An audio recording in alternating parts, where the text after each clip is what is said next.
Welcome to CrushTheStreet.com's weekly market wrap-up. My name is Joshua Enomoto, and I'm sitting in for Kenneth Amaduri, who is away on business.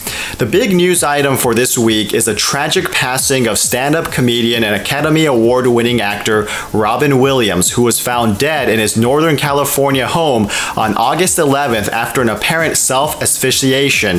Mr. Williams was only 63 years old, leaving behind his wife and 3 children. An outpouring of support from both celebrities and the general public overwhelmed mainstream and social media outlets throughout the week, with the late actor having impacted countless numbers of people across multiple generations. Here we are now 24 hours later, and it felt appropriate just to take a moment here and talk about this absolutely incredible man, how he touched all of our lives. As was known for quite some time within his inner circle, Mr. Williams suffered from debilitating depression, and a few months prior to his death, he had admitted himself into the Hazelden Foundation Addiction Treatment Center for continued therapy related to his alcoholism.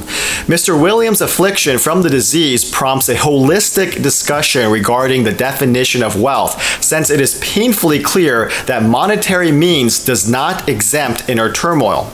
It also highlights the very real cost of depression and other mental impairments upon society and the macroeconomy. According to a report from the World Health Organization, over 350 million people around the world suffer from depression.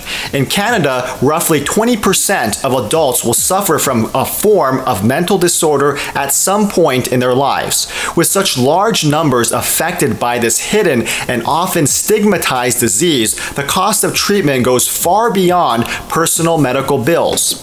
According to the Toronto-based Centre for Addictions and Mental Health, patients suffering from depression cost the Canadian economy more than $51 billion a year, with 1/3 of that due to lost productivity. Studies show that depressed workers lose about 5.5 hours of productive work each week, and that people exhibiting symptoms of depression are over twice as likely to call in sick. The same report also found that children or adults who suffer from depression absorb a 35% decrease in lifetime income.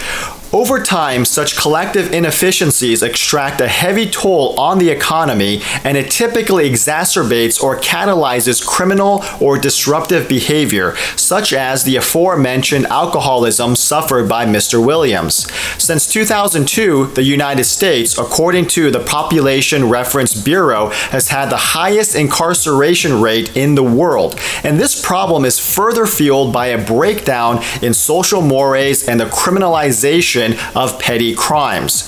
In order for the US and the rest of the international community to solve its vast economic crises, they must stop relying purely on monetary policies and look inwardly to grassroots solutions.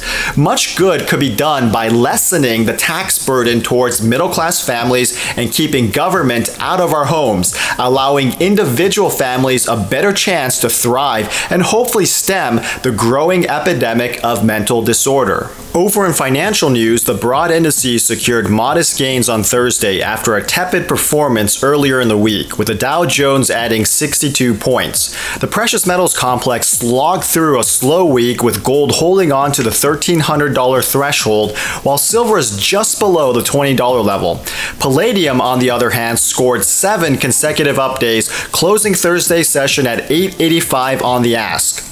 Finally, Bitcoin was under pressure all week as it dropped out of its trading range, with the digital currency at last close holding at $508. And that will do it for this edition. Thanks for watching, and we'll see you next week.